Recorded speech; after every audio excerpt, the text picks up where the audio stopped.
découvre une anomalie. Alors, Dr Gutowski, il y a plusieurs types de cancers. On avait fait une infographie d'ailleurs pour représenter un sein, on va la voir. Schématiquement, il y a deux grands types anatomiques de cancers. Après, il y a plein de subdivisions, évidemment. D'accord, donc ça, c'est les deux grandes familles de cancers du sein. Donc à partir des canaux galactophoriques, le carcinome canalaire infiltrant, donc qui est la forme la plus fréquente, autour de 70% des cancers du sein.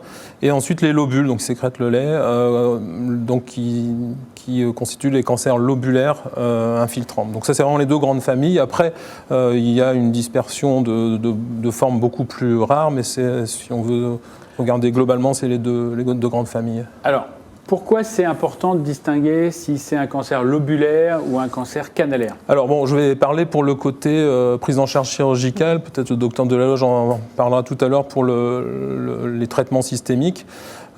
Pour le chirurgien, ça se présente en général pas tout à fait de la même façon. Il peut y avoir une masse palpable, mais il faut savoir que les cancers lobulaires sont des formes un peu plus difficiles parce que, au contraire des cancers canalaires qui se présentent sous la forme d'une boule bien limitée, ils ont tendance à avoir des limites assez floues, difficiles à palper.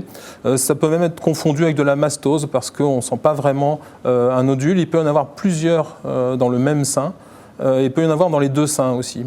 C'est une recommandation d'ailleurs de compléter le bilan mammographique échographique par une IRM mammaire pour bien voir les deux seins et vérifier qu'il y a bien un seul nodule dans un seul sein.